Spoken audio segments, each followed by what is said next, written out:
Саламатсыңарбы, балдар? Бүгүнкү сабагыбызды баштайбыз. Сабактын темасы Улуу Жибек жолу. Грамматикалык тема санатооч, эсептик сан жана бөлчөк сан. Алгач сабактын максаты менен тааныштырып өтөйүн.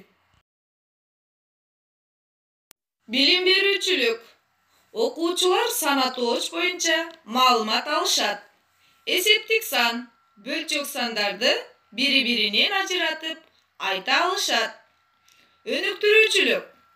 Тема аркылуу окуучулардын сөз байлыгын, өз алдынча логикалык ой жүгүртүүсүн, эс тутумун, сабаттуулугун өстүрүүгө калыптанышат.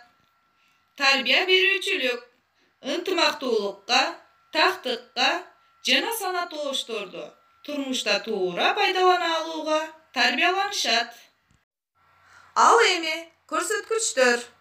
Окуучулар санатооч боюнча маалымат алышса, эсептик сан, бөлчөк сандарды бири-биринен ажырата айта алышса, тема аркылуу окуучулардын сөз байлыгын, өз алдынча логикалык ой жүгүртүүсүн, эс тутумун, сабаттуулугун өстүрүүгө калыптанышса, ынтымактуулукка, тактыкка жана санатоочторду турмушта туура пайдалана алышса. Анда эмесе балдар азыр логикалык ой жүгүртүүңөрдү текшерип алабыз. Бул сүрөттө кийимин келиштирип кийген, колуна токоч көтөргөн 3 ашпозчуну көрүүгө болот. Бирок булардын бирөө ашыкча экен. Эмне себептен жана кайсы бири ашыкча болду экен? Ойлонуп, жооп беребиз. Чепчигиненби? Же мойлосунанбы? Же колунда көтөрүп турган токочунанбы? Туура айтасыңар балдар. Көрсө, эки ашпозчунун костюмунун топчулары 6дан. Ал эми бирөөсүнүн костюму 3 эле топчудан турат экен. Ошондо биз 3-чү катарда турган ашпозчуну ашыкча деп таап алабыз, балдар? Азаматсыңар балдар. Анда темага кайрылабыз. Бүгүнкү тема жогоруда айтып өткөндөй Улуу Жибек жолу. Бул маалыматты биргеликте окуп чыгабыз. Улуу Жибек жолу. Биздин заманга чейин 2-кылымда жибек табары чыгыш өлкөлөрүн батыш өлкөлөрү менен байланыштырган Улуу Жибек жолу пайда болгон. Соода жол батыш менен чыгышты байланыштырган эл аралык маанидеги жол болгон.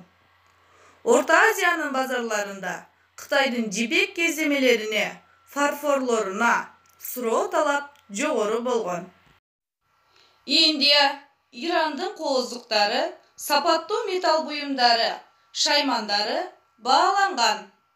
Орта Азиядан сыртка ферганалык аргымактар, аң терилер, айнек идиштер, нефрит, лазурит таштары, алтын күмүштөн жасалган кооздуктар, килемдер, жаңгак чыгачы жана айыл чарба азыктары чыгарылган.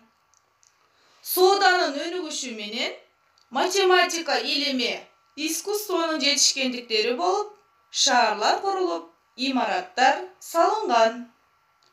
Улуу Жибек жолу Кыргызстан аркылуу да өткөн. Бир бутагы Фергана менен Алайды, экинчи бутагы Чүй менен Ысык көл аркылуу өткөн. Бул сүрөттөрдөн соода жолундагы эң негизги унаа болгон төөлөрдү, соодалашып жаткан соодагерлерди жана ошондой эле Улуу Жибек жолу кайсы мамлекеттерди басып өткөндүгү жөнүндөгү көрсөтүлгөн картаны көрүүгө болот. Тема түшүнүктүү болгон болсо, силер менен биргеликте көнүгүү иштейбиз. Балдар, китебиңердин 148 betindegi 11 könөгүнө карайбыз. Улуу жибек жолу менен өткөн соодагерлер сүрөттөрдөгү товарларды сатышчу. Сүрөттөр аркылуу товарлардын аталышын таап жазгыла. Анда эмесе балдар, грамматикалык темабызга келели. Санаточ. Санаточ маани берүүчү сөз түркүмдөрүнө кирет. Заттын санын, иретин, эсебин, болжолун, тобун, катар тартибин билдирген сөз түркүмү санаточ деп аталат. Санаточ сөздөр канча, нече, канчанчы, неченчи, канчу, нечү деген суроолорго жооп берет. Санаточтор маанисине карай 6га бөлүнөт. Эсептик сан, бөлчөк сан, чамалама сан, иреттик сан, жамдама сан, топ сан. Бүгүн биз эсептик жана бөлчөк санаточтор боюнча түшүнүк алабыз. Заттын санын, эсебин билдирип, канча, нече деген суроого жооп берүүчү санаточтор эсептик санаточтор деп аталат. Мисалы 4, 10, 90, 500, 1000, миллион жана башкалар.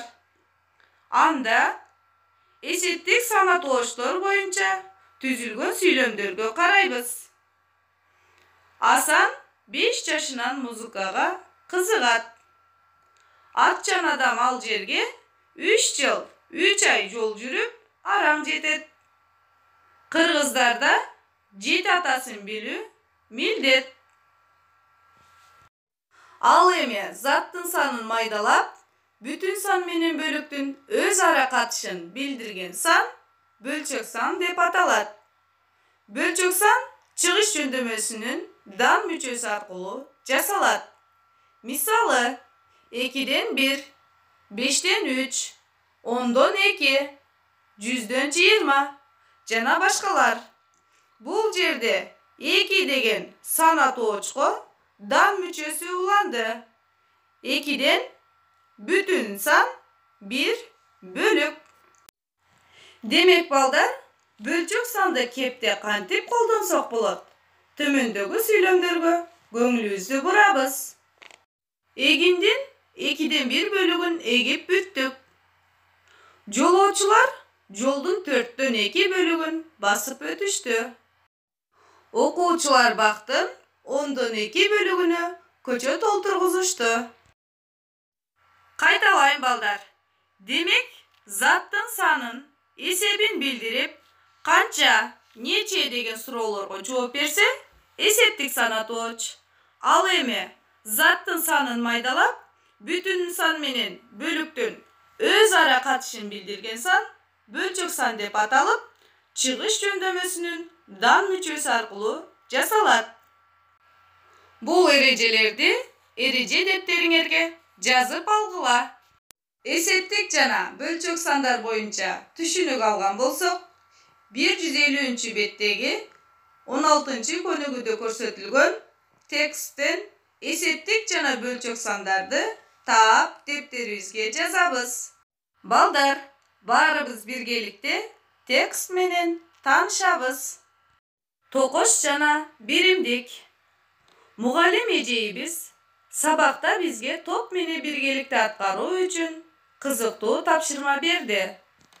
Кайсыл топ жеңишке ээ болсо, токоштун 4дөн 2 бөлүгүн берерин айтты. Классыбызда 16 окуучу болгондуктан биз 4 топко бөлүндүк. Биздин топ ынтымактуулук менен кеңешип, тапшырманы 2ге бөлүп алдык. Мен топтогу иштин 1 бөлүгүн аткардым. Биздин топ биринчи болуп туура аткарып бүткөндүктөн, эжейибиз токоштун 4дөн 2 бөлүгүн бизге берди. Жеңиш баарыбызга тиешелүү болгондуктан, токоштун бизге бөлүнгөн бөлүгүн 4-өбүз бөлүп жедик. Топ менен иштөө абдан кызыктуу болду. Tekstте камтылган эсептик жана бөлчөк сана тогушторду 2 катарга бөлүп жазгыла. Түшүнбөгөн суроолоруңар болсо, мага кайрылгыла. Балдар, ушуну менен сабагыбызды жыйынтыктайбыз. Үй тапшырманы жазып алгыла. Үйгө тапшырма. 149 бетте 14 көнүгүүдөгү текстти окуп, 150 бетте 15 көнүгүүдөгү берилген суроолорго жооп беребиз. Ушуну менен сабагыбыз аяктады. Көңүл бурганыңар үчүн рахмат.